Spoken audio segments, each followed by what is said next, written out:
Ahead on Straight Talk. Without objection, the motion to reconsider is laid on the table. The longest government shutdown in U.S. history has come to an end, with 6 House Democrats and 8 in the Senate crossing the aisle to make it happen.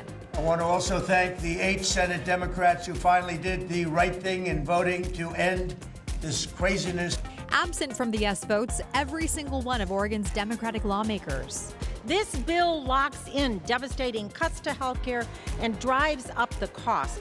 We sit down with Oregon Congresswoman Maxine Dexter to hear why she voted no and what's ahead. But first, the longest government shutdown in history has caused major disruptions at major airports nationwide. We're trying to prevent the pressure that we now see building in the system. As air traffic controllers miss now a second paycheck. There's people going through a month without pay and still showing up to work. We hear from the leader of the union representing air traffic controllers on how they're keeping things moving along at PDX ahead of a busy travel season. And hopefully everyone can get where they need to be for the holidays, but yes, hopefully they get paid to help us get there. Right now on Straight Talk.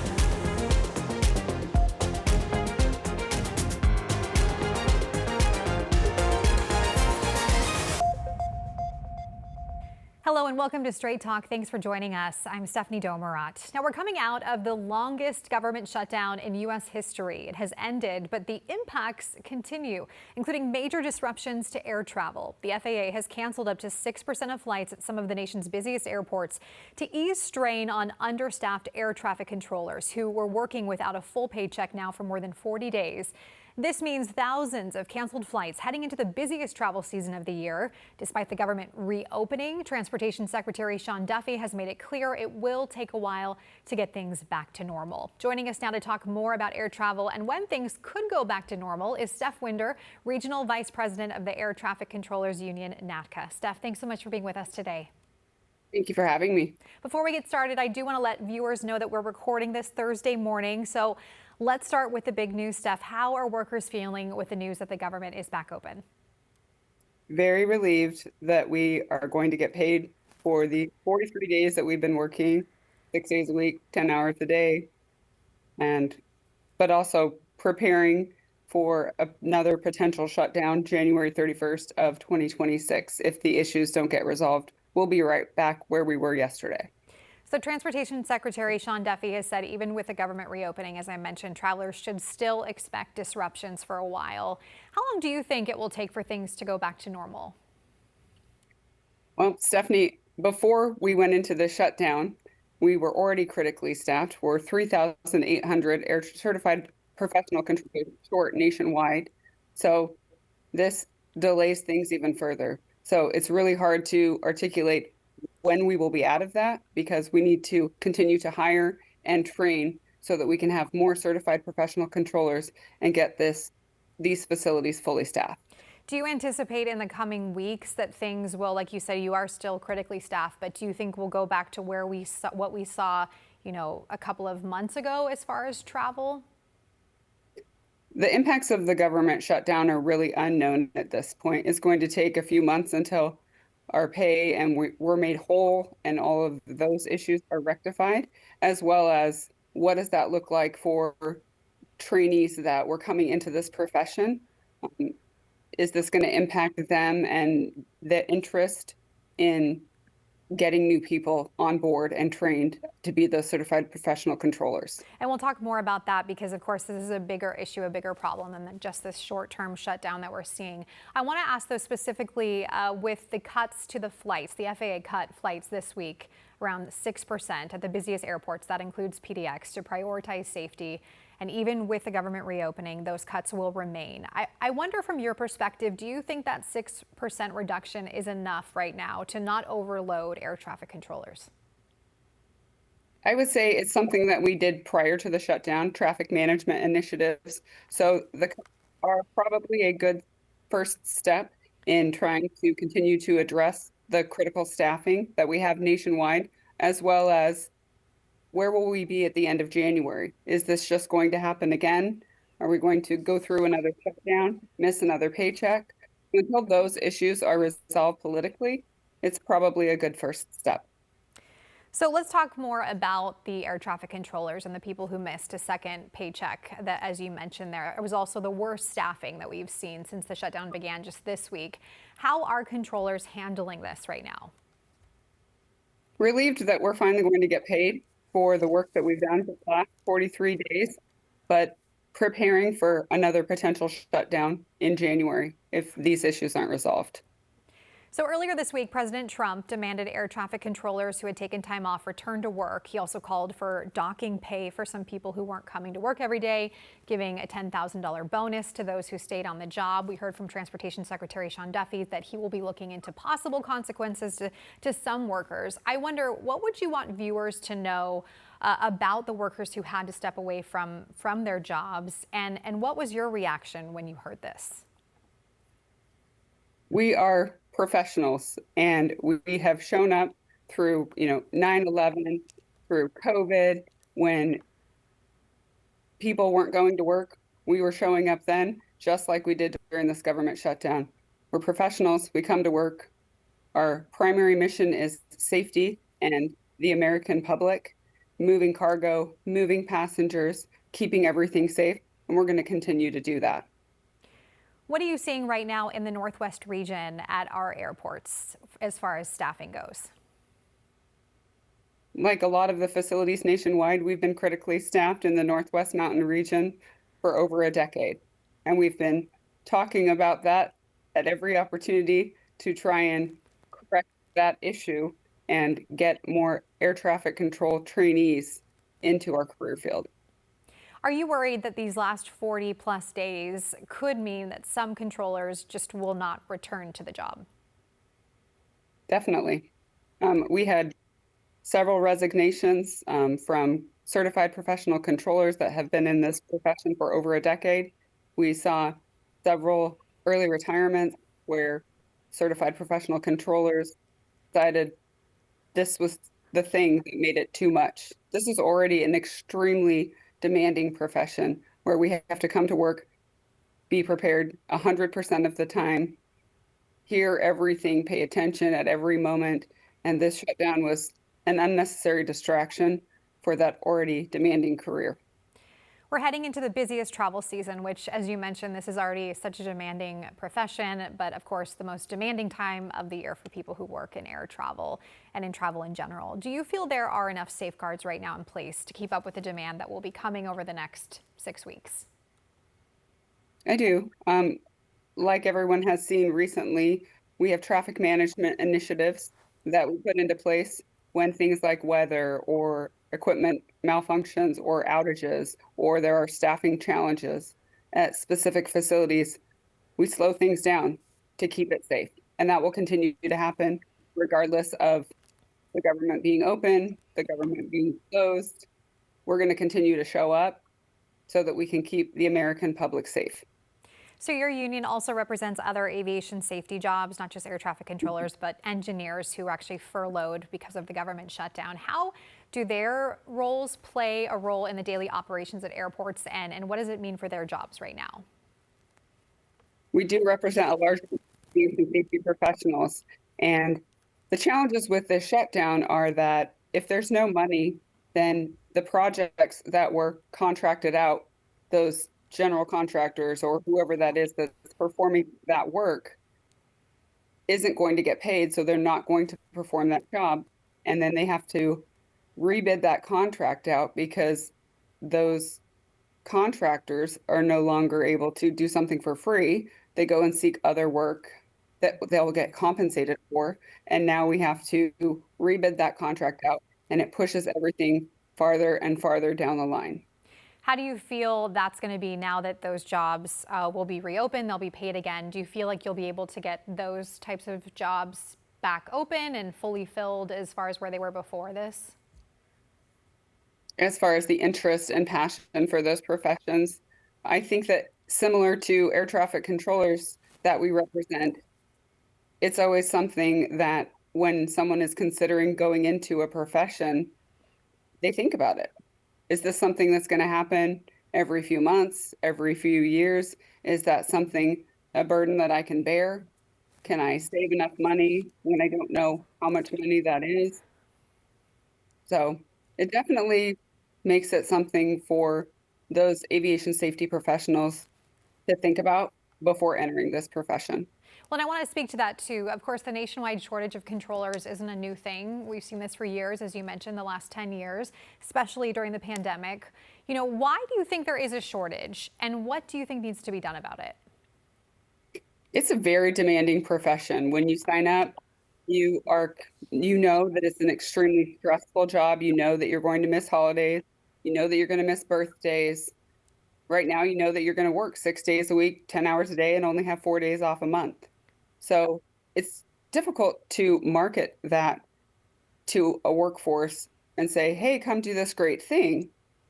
We love what we do and take pride in our profession, but it's difficult to explain the technical aspect and the complexities of being an air traffic controller or an aviation safety professional and see the value in that and have that pride in the profession for someone that's just asking about the job. And that's what you tell them. Oh, come do this thing and miss all your birthdays or your family vacations for the unforeseeable future. But we're definitely working on it. We're working with Secretary Duffy. We're working with Administrator Bedford to come up with a path to move forward and get out of this staffing crisis. What do you think could be done about this? Like, if you could fix something about this, to bring more people into this field, what would it be? What would you do? We've already started max hiring. That was in the FAA reauthorization bill in 2024 that was passed. And the FAA reached their hiring, and it does look like they're going to continue to do that. So that is a definite first step moving forward to resolve this problem. Something interesting that I think has come out of this that you mentioned to me before we came on the show, is that your air traffic controllers have been getting a lot of positive feedback from people and a lot of attention. Can you speak more about that? Yeah, we've had great community support and industry support across the country. And it's been amazing to be noticed and recognized and thanked and appreciated for something that a year ago, the average person had no idea what air traffic controllers did or what aviation safety professionals do. And to have that recognition and understanding has been very heartwarming. What else do you want travelers to keep in mind right now or over the next few weeks as they head to airports or they book flights? You'll be safe in our mics. We're going to guide you home safely. We're going to get you there and do our best to get you there on time. So yeah. Steph Windner, thank you so much for being with us today. We appreciate your time. Thank you for having me. We're going to take a quick break. We will be right back with Straight Talk after this.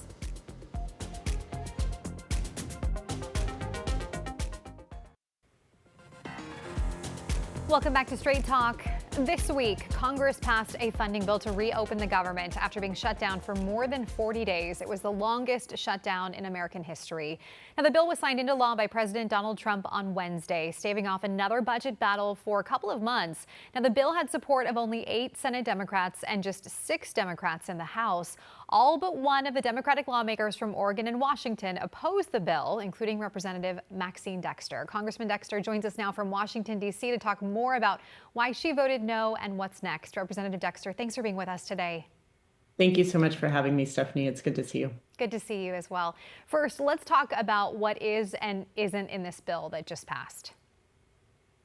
Absolutely. What isn't in it is protection for Americans from the lack of affordability, their lack of access to health care. There was absolutely nothing done to address the affordability crisis that each and every American is feeling right now. What was in it? Perpetuation of tax cuts for billionaires. It does fund SNAP, and that is done for the year. We will not have that readdressed in January, which is extremely important. It funds legislation and the branch of the legislative government, which is important, and VA benefits. What is importantly taken out of veterans benefits was the toxic exposure fund. It was $57 billion that was put in for veterans to have access to the PACT Act, which was intended to give relief to people who had exposures during their times of service. That was taken out to, again, perpetuate tax cuts for billionaires. Why did you vote no on this bill?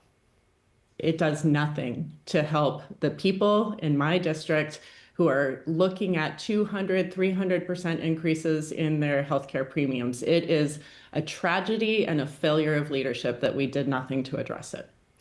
So your Washington colleague Marie Gluesenkamp-Perez was one of only a handful of Democrats who broke from their party to pass this bill and reopen the government. In a statement, she said, quote, "The fight to stop runaway health insurance premiums won't be won by holding hungry Americans hostage. Americans can't afford for their representatives to get so caught up in landing a partisan win that they abandon their obligation to come together to solve the urgent problems that our nation faces." Do you feel like Congress was losing sight of the goal and the most important goals to land a partisan win? No, I 100% disagree with that sentiment. What we were fighting for is affordability. And Donald Trump unlawfully used SNAP benefits as a cruel pain point for Americans to misguide them into thinking that somehow that's what the shutdown did. That contingency fund was there. We are and will continue to fight for every American to have access to healthcare they can afford, a government they can trust, and the ability to work hard and play by the rules and actually not just struggle to survive, but thrive. Did you hear from constituents during this shutdown about wanting this to just end? Or what did you hear from people?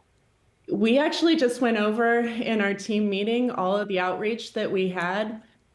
Shutting down, the only thing we heard from our constituents is to hold the line, keep fighting, do not give in. There's no question that my district overwhelmingly wanted me to hold on with the government shutdown to get them the relief they need on their healthcare premiums. So let's talk more about the Affordable Care Act's tax credits. Without these credits, what will this mean for people? Of course, this was a huge sticking point and the reason for the shutdown. What will this mean for Oregonians?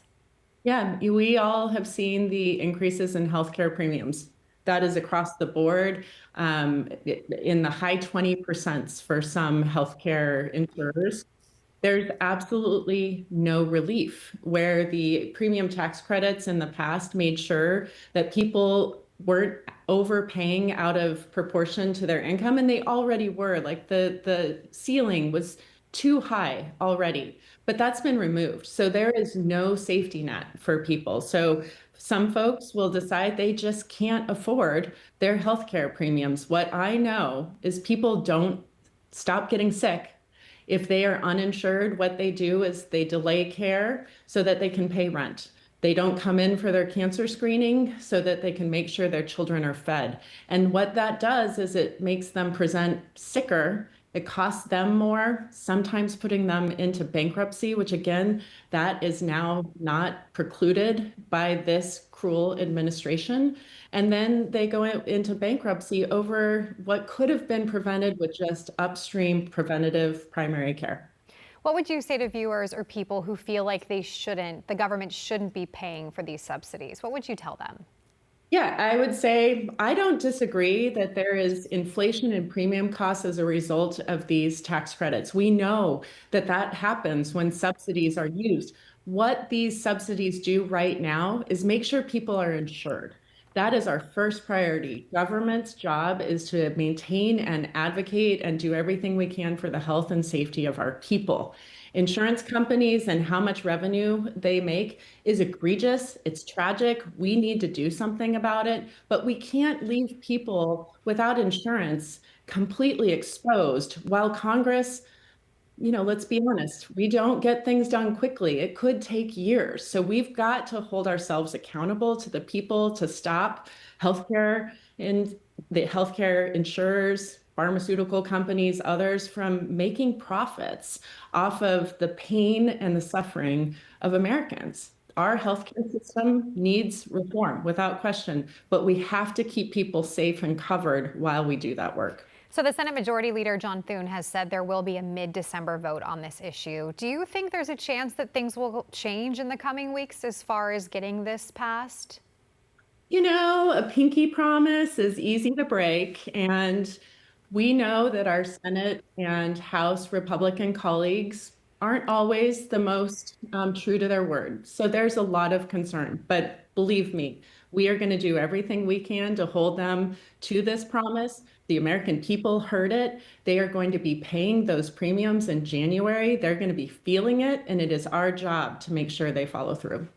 So 1 in 6 Oregonians, of course, relies on SNAP benefits. This was a huge shocker. Many people had to turn to food banks. It was such a big issue to get support for food during November. Now, the shutdown has seemed to highlight really the huge number of people who rely on the government to help them feed themselves.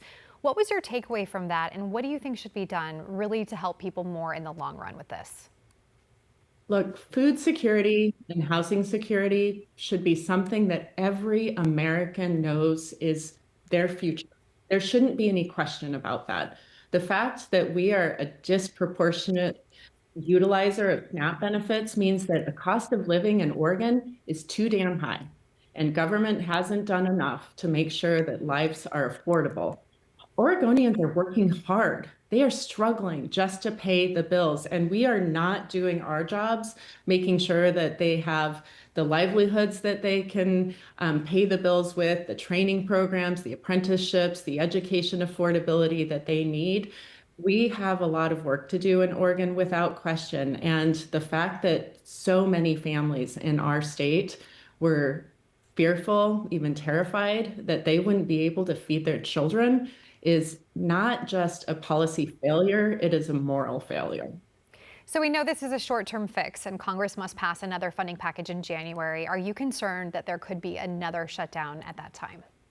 You know, it is such a failure that we keep writing off these cliffs. It is our job to come together, to get to the table, to make some bipartisan policy that actually works.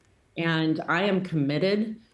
You know, people don't trust each other right now. We've got to break that down. Like, what divides Democrats and Republicans isn't very much. We all want our communities to be safe. We all want our communities to be fed and housed. And whether, you know, it is bending the knee to Donald Trump or the fear of being primaried that keeps my Republican colleagues from coming to the table, their people are suffering just as much as mine are, and we owe it to them to make sure there's not another shutdown. What do you think needs to be done, though, to rebuild that trust and help this working together in Congress across the aisle? Yeah, you know, what I've learned being a physician and sitting with people in times of great stress and vulnerability is that trust is earned. You can't demand it. You can't expect it. You have to give something and make yourself vulnerable to get something from the other side. And so that trust has absolutely evaporated in DC for years and years. And we are leaving the American people behind by not doing everything we can to rebuild it. And I absolutely am committed to it. Some people get frustrated when I say we need to work together. Government doesn't work unless we work together. We only have about 30 seconds, but I want to ask you, because we're beginning to see now bipartisan support for the Justice Department to release more files and information regarding Jeffrey Epstein. What does that say to you? Well, it certainly is a great opportunity to work across the aisle in the direction the American people are demanding. Our government has corruption without question in it. We need to demand accountability and transparency and hold ourselves accountable. But most importantly right now is that Donald Trump is clearly implicated. Many people across our country or across the world in positions of power are implicated. We must release the Epstein files and give light to what these women, these girls were put through. They deserve to be vindicated and honored for the tremendous pain that they were put through. It is shameful. I am a mother. Nobody wants their children to have to go through that. And the fact that these men in power were letting this happen is something we all need to demand answers for. Congresswoman Dexter, thanks so much for your time today. We appreciate it. And thank you so much for watching. As a reminder, you can stream Straight Talk on your own schedule. You can download the free TV app, KHW+. We'll see you back here next week.